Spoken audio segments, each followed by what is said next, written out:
There's a reason why Mr. Beast has 400 billion YouTube subscribers and not 400 billion Instagram followers. That is the holy grail, but that doesn't translate across. Not saying he doesn't have 100 million, but he doesn't have 400 million like he does on YouTube. Hey everyone, welcome to Marketing Movers. Today we have Scott, the founder and CEO of Fresh Content Society. They are an award-winning social media agency, and they've worked with a ton of cool brands like National Geographic, KFC, Big League Chew, and his team is responsible for getting Slim Jim 1 million followers on their social media page in 6 months. They're doing lots of really cool work.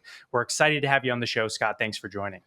Yeah, thanks, Guy. So appreciate being on the show, and just awesome to hear those logos being named across the board here. Gets me fired up.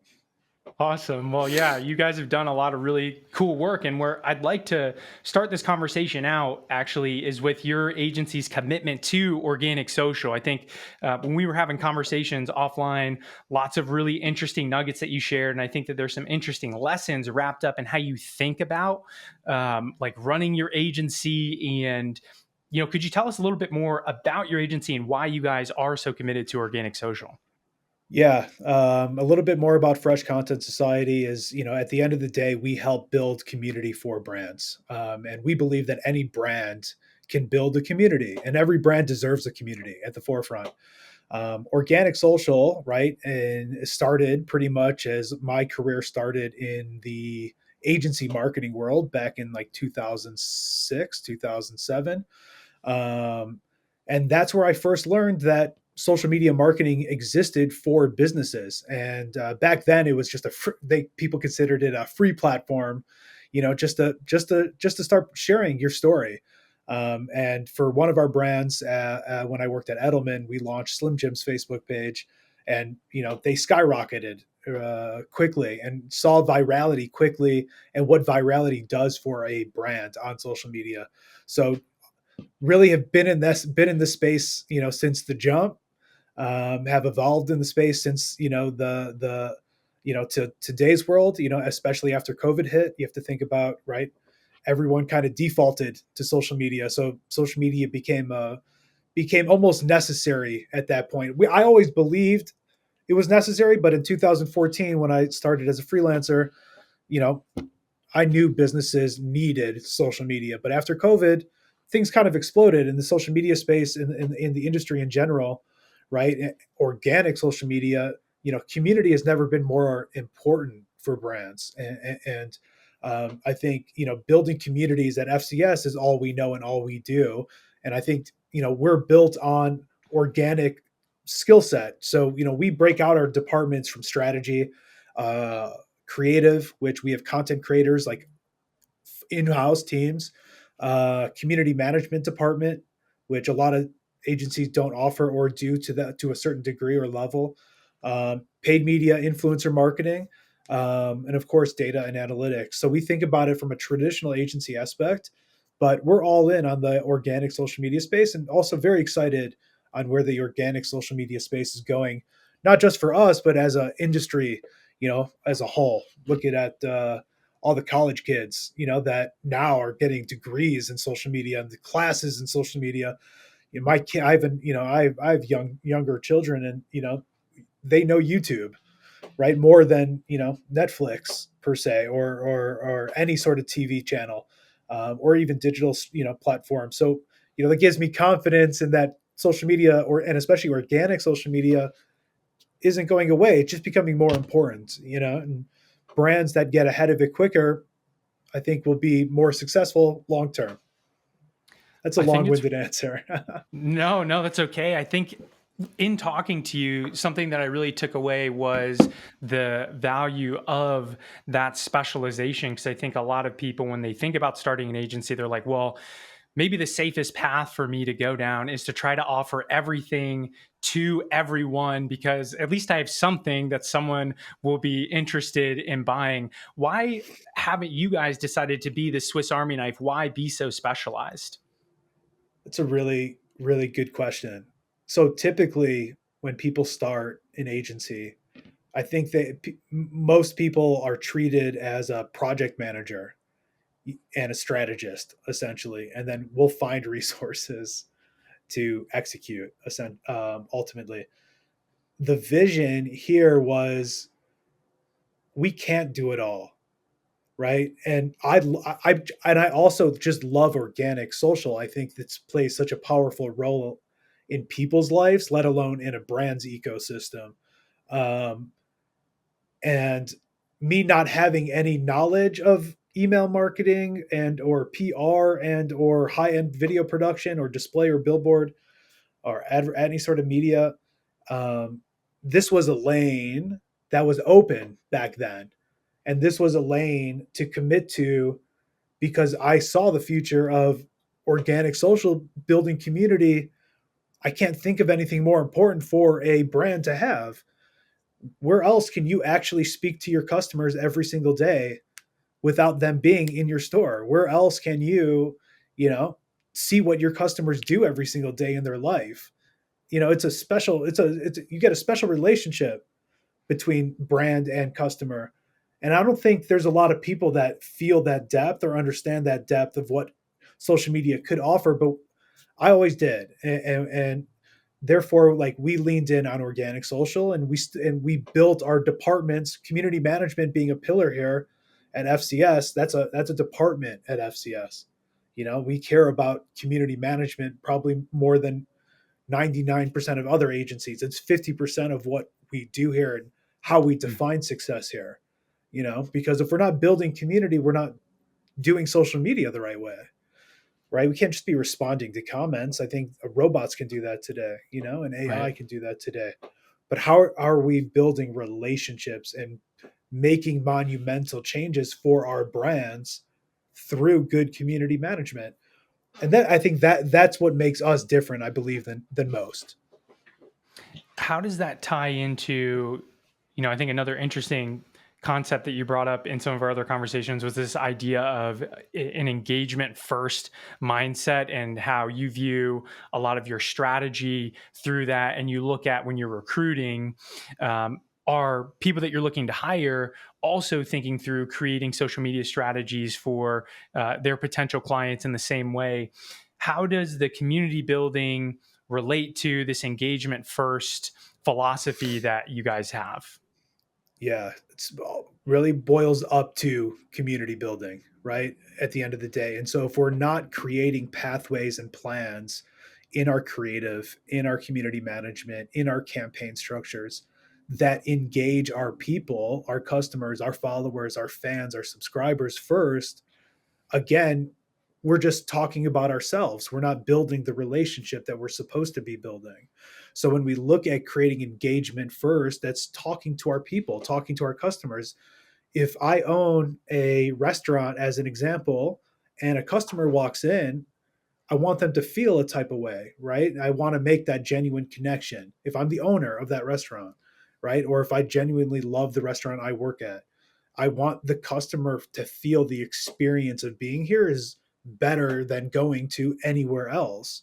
And I think if we take that approach into our social lens, that in our voice, like, we should talk like the owner. Like, if the owner was talking to a customer about what we do here, they would be fired up. You know what I mean?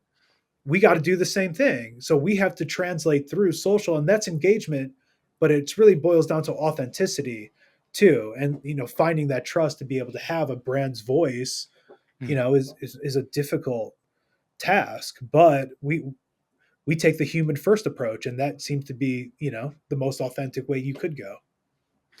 That's really interesting. I think, especially as content is becoming more necessary and people feel or brands feel this pressure, I need to be creating constantly. I need to be putting Mm. myself out there. If I'm a brand and I want to get started on this, or I want to have a high quality strategy, how should I think about setting the right goals, reverse engineering the pathways, and still maintaining my authenticity so I can connect with my audience? Yeah, I think you hit the nail on the head. Is what is the purpose? It has to start there. Like, why am I doing this? And social media drives a multitude of different KPIs, but most people boil things down to brand awareness, right? Getting my brand out in front of other people. and sales, like generating leads, interested people, building community, getting people into my funnel per se. Um, and so you start there, then you can start creating, right, your plans to be able to say in creative, right, this is missing in the industry through research. So I can look at, if I'm a restaurant in Chicago, right, we have to be able not just to speak about our restaurant, we have to be part of the Chicago food community. So what Mm, does that look like? What does that content look like? What does the community say about it? Who are the influencers in that space? Who are, pun intended, movers and shakers in that space? And I think we tie that back in together with how we feed them content, how we interact with them, how we deliver campaigns to them, right? All ladder back up to the goal. So let's say the goal is, one of the goals for the business is I'd like to get more emails for my email, campaigns.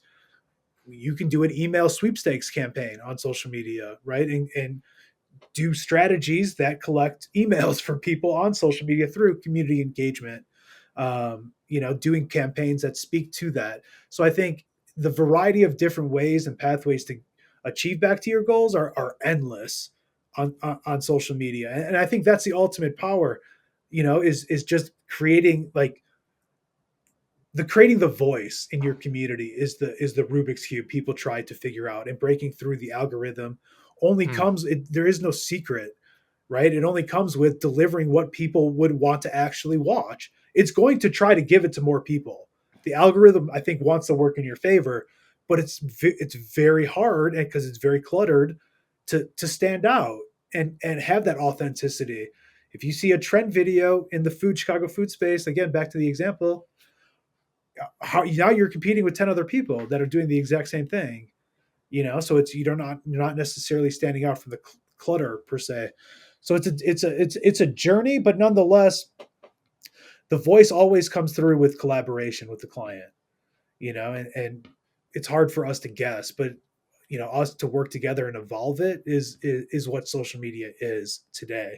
And everybody has a different perspective on creative. If I think the sky is blue and you think it's green, I can't argue with that, creatively. It's one of the most subjective things also to find alignment on with, clients, because sometimes they don't really understand social media to the level that we do, and the content that people want to see, and topics they want to talk about aren't necessarily quote unquote on brand, mm. you know? Right.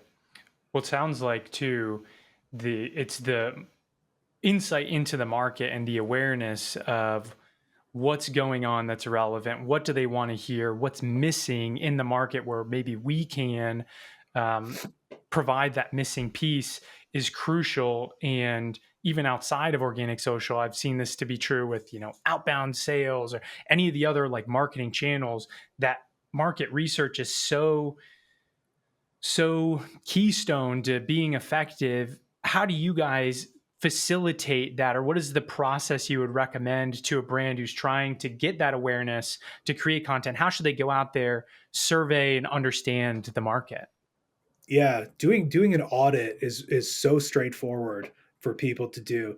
And how we do it is, we look at channels natively. So we'll go across platforms.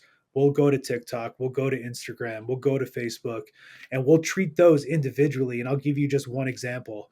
If we're looking again at the Chicago food community as a restaurant space, we'll go to, let's pick a platform, TikTok, and we'll type in Chicago food. We'll type in Chicago influencers. We'll type in, right, Chicago restaurants, and we'll start getting a, pun intended, flavor of what kind of content's being shared, what brands are out there currently, who are some of the influencers in that space, and start getting a baseline of what that conversation is. And we're just talking TikTok. You bounce to Facebook, now you can look at food groups and local like mom groups and local communities, and right, there's a million other ways to search as well through Facebook. So again, it's, we take a platform specific approach, do our research through keywords, through listening, and we have tools that we use as well for, data analysis and demographic analysis as well, because otherwise, to your point, you're guessing. If you don't have this research, how do you know what's out there? And the whole goal of social media is to be in tune with your community, and the more in tune you are with your community, the faster you're going to grow. Hmm. What until are you some of become the the thought leader. right? And so, what are some of the metrics or KPIs that you're looking for that might be an indicator that this is something that we should be paying attention to, or that it's like a hot topic, for lack of a better term? Big video views, big engagement. A lot of people have opinions on it, in the comment section. So taking a little bit of a deeper dive and like what is the sentiment around Mm. the conversation and the topic as well. And how many people are talking about it. So it's looking at volume, it's looking at video views, it's looking at sentiment and engagement ultimately. How do you know? How do you make the discernment between like this is played out and too many people have done it already? Like maybe a lot of people are talking about it versus I'm still early enough in this and I can, hop on the same angle or the same trend and capitalize on it. In the most simplistic way, it only works if it's authentic to your brand. Most of the trends are not, you should not jump on. Most trends there's no point to jump on. But if it's true to your brand and you could put your own angle or spin on it, I think it always fits. I think it's timeless. You know, That makes sense. Yeah. like sometimes I look back at old trends and I think people can still pull it up today. Like people find old trends nostalgic. So there's just a level of understanding like just good internet culture too. Like, does it speak to me or does it not speak to my brand? Right.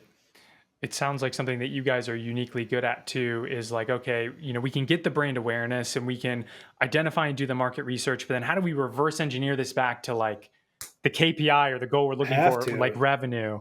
How, because even in my content, sometimes the highest performing or what seems to be the highest performing post with tons of likes and engagements and impressions might not yield the booked sales calls or the revenue that I want. If I'm a brand and I'm trying to think about how do I reverse engineer those pathways, what are maybe some of the tactics, maybe like an email sweepstakes campaigns, or what are some of the tactics I can use to try and turn those views and that awareness into the desired outcome?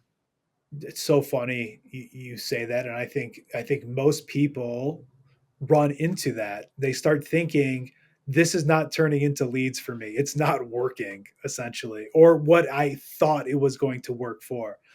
And I think it's important to level set first and foremost that, this takes a long time. Organic social media is a long term, forever strategy, meaning it's always, as long as social media exists, people are going to be creating content.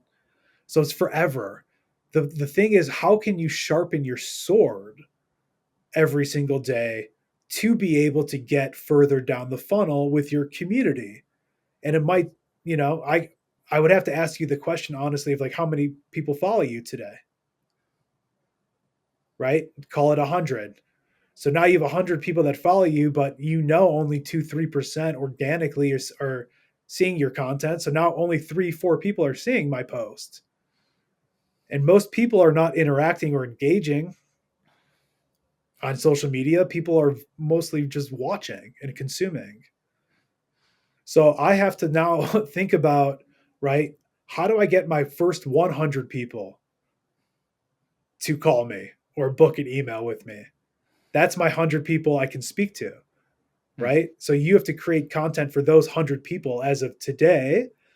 And while you're doing that, you have to think about creating content for the channels and looking at potential virality opportunities like a TikTok, like a Reels, YouTube Shorts as the example, right?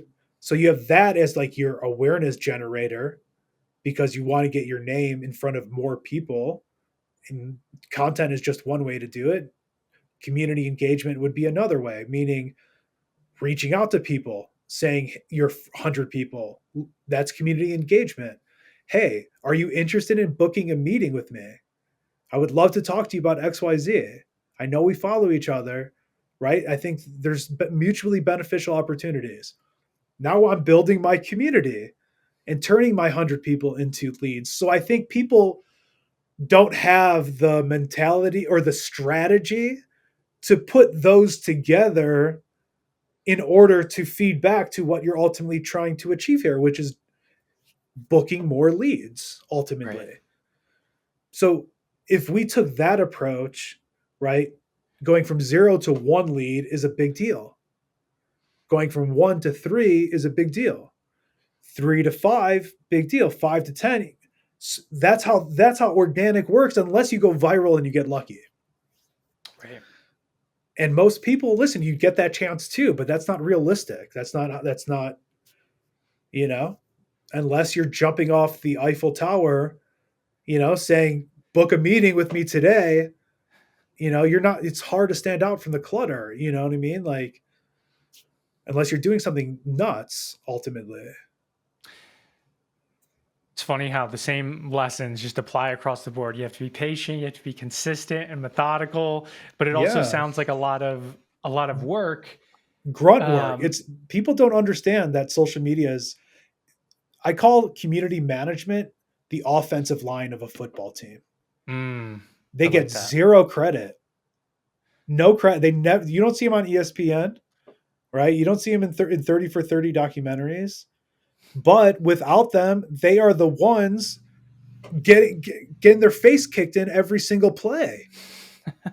But they get zero credit. But it can't Right. happen without them. That's how community management is. Like, you reach out to 199, say no, get kicked in the face, but you get one touchdown, you're back up, you're trying to do it again.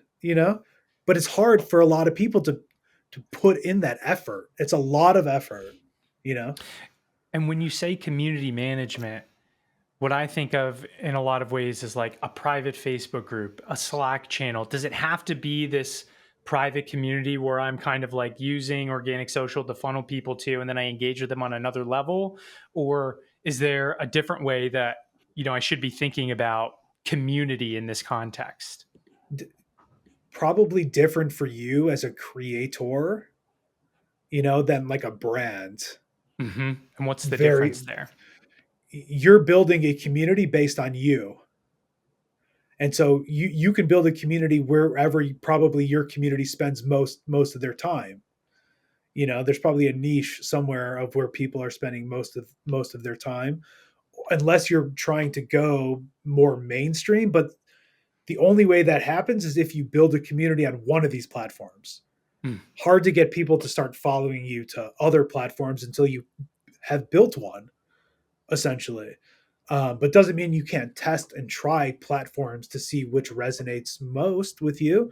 It could be Reddit, could be Discord, could be Slack, it could be, also to what scale, right? And social media is unlimited scale. So again, different platform, different approach as well. But I'm following a brand on social media. Like, I'm typically not going to a private Slack channel to like engage with a brand. You know what I mean? But I can engage with Sky because he hits that professional network and people use Slack, and so that's a channel that makes sense for someone like you. But most brands, right? They want to be more accessible. So like Instagram is way more accessible than like a private channel. that makes But doesn't mean sense. it can get rolled into a strategy if you have like a super fan group, or a super elite ambassador group, or like a VIP group. That's a cool idea, but most, I think, from like a high level, I think want to keep right their platforms at least more open or more closed depending on the goal. Again, Right. Changing the topic a little bit here, like this theme of being an expert and being very focused on your craft of organic social is a big theme for you guys when it comes to recruiting and finding top talent who could come in and help deliver on these campaigns for your clients. How do you think about finding that top talent? re- recruitment for us it's hard to work at FCS unless you're a social media person. Like, if you don't live and breathe the social media culture, it's that's the first filter at FCS, right? Like if you don't know what's going on, like if you don't know who like Alex Earl is, or if you don't know who Pookie is on TikTok, or if you don't know some of these like huge names across different platforms, um, you're just not in tune with the culture. So like recruitment for us is so imperative to be able to find other organic social media pros, which everyone thinks they can do social. I can schedule posts, I can publish content, I can monitor my community and respond back to people. I can balance a content calendar, I can report on what's going on. But it's very hard to build a community, and what that takes and what that looks like across different disciplines is very important to what we do here for our growth, because everyone moving at that same page for us allows us to you know be able to support our clients the way they deserve to be supported, and to build a community for them, because that's what they pretty much hired us to do, not just manage their social. This Anybody can manage their social, but it's the so we look at a lot of different factors that parlay into our decision making into recruiting, and we pretty much only recruit on social media. So like using LinkedIn, we don't use Indeed. We using TikTok, and using different platforms to be able to get the word out, keeps it authentic to like what we do here as well, and part of our roadmap as well to be able to continue to be that go-to voice within the social media agency world today. But recruitment's everything here, for our growth, and we have a lot of criteria to be able to work at FCS. And so, kind of going back to the Alex Earl and the Pookie example, are those Yeah, like interview questions, or like who yeah, of is course, Pookie, or like what does the of like course. actual recruitment process look like to identify those skills? I mean, some here I'll give you three key questions that always are asked, and I'm just going to give you the one key question.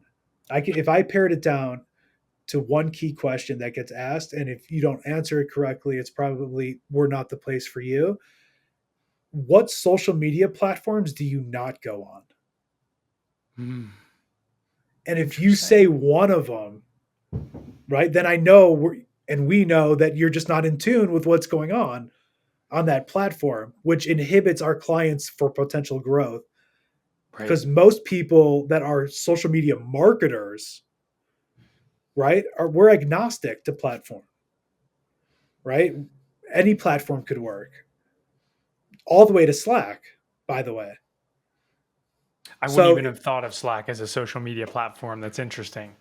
I'm just saying in general, like we're platform agnostic.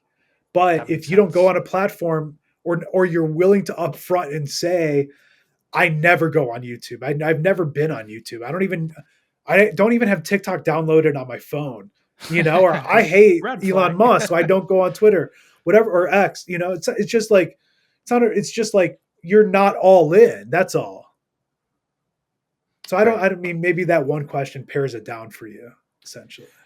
It does. That's super interesting, and I think it is a good litmus test for you guys.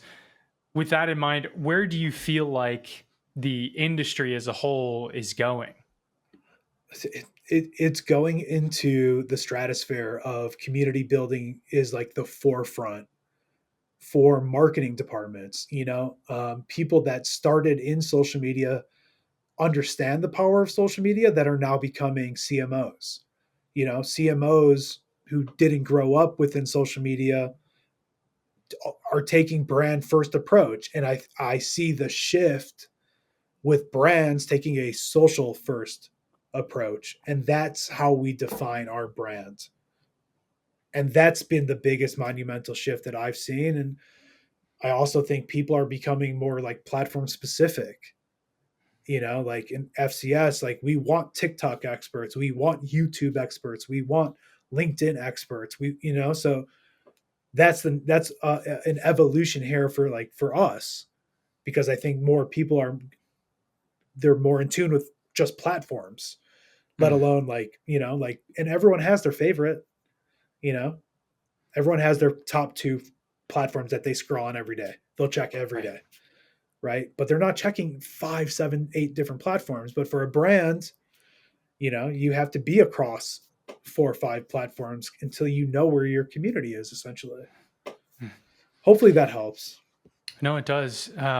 So what are you guys doing right now? It's like a strategic focus. If you feel like everything is kind of becoming more platform specific, are you guys doing anything to position yourselves to perform better in that kind of environment, or do you feel like you guys are already there? It's just about doing more.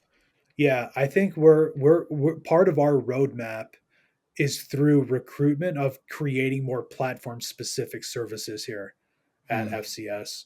And so when listen, like I said before, most brands get lucky if they're successful on one platform. right. Look at Wendy's on X or Twitter for, just for simplicity purposes. They're not blown up on Instagram. Look at Slim Jim's Instagram. They're not blown up on X, Twitter, like you're lucky to get one platform, right? To build that sort of following and audience and that cult like support. Mm. Like that is the holy grail, but that doesn't translate across. There's a reason why Mr. Beast has 400 billion YouTube subscribers and not 400 billion Instagram followers. Not saying he doesn't have 100 million, but he doesn't have 400 million like he does on YouTube or whatever his number is. So you have to our evolution here and our roadmap is to create more platform specific, services, because more depth we can offer, I think the better value we deliver. And is that typically how you start engagements with your clients, depending on their budget or where they're at? Maybe they start with you on one platform and then they start to expand. No, because you don't know unless you Mm, know already. You have to test and learn every got day it. and figure out like where am I getting the attention back from people Right. essentially. And that's what I'm saying. That's why it's a long-term game. It's not it's hard to unlock. It's not easy to unlock, but steady growth is good growth. And if you're achieving brand goals or business goals, right? Set, things should be good, like doesn't all you don't always have to be like people are always like wanting to be like go viral, go viral, go viral, go viral. Like, yes, amazing, but like we go viral here for our clients all the time. I'm talking about multiple times, like a month, typically across our client list. Nothing changes. The next day happens. They might sell a couple more things, a small bump in their increase of followers, a huge increase in engagement, right? But like back to work the next day. You know what I'm saying? So like that's what I'm saying. It's a forever game here. Right. And that's part of our roadmaps is just find more specific channels where we can accelerate more growth for our clients. What about integrating technology or AI into the process to maybe try and make things more effective and efficient? What are you guys doing there? There's a ton going on in the social media space and AI. I mean, every tool that's been out in the market, like Sprout Social or Hootsuite, they've all adopted AI and have integrated AI into all of their tools. Look at Instagram. Instagram, go to the search bar. They have AI that's been integrated natively into Instagram. So staying on top of what's going on is something that's been very like imperative to us. But also, we're working on our own tech and tools to be able to support our clients better, which will leverage more AI. I think as we get more sophisticated in creative, in content, in insights, in data, right, in the day to day engagement. But right now, it's not sophisticated enough to give it full control.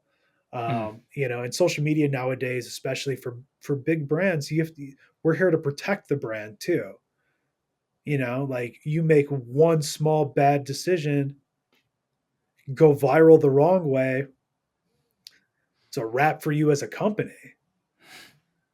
How much of a, how big of shoulders do you need, to be able to take on that responsibility?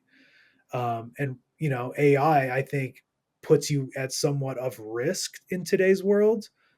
So it's being monitored. We're adapting with it, and trying to also stay ahead of it, as it continues evolving.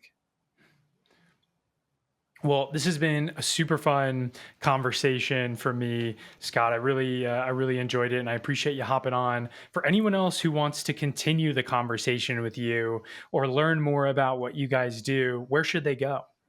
Our website, you can reach out to us directly on our website at freshcontentsociety.com. Or you can reach out to me on LinkedIn at any time. That's the platform of choice for me.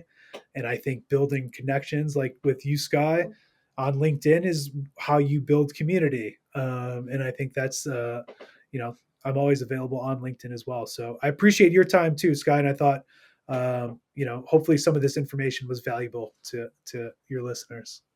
Definitely. Thanks, Scott. Thank you.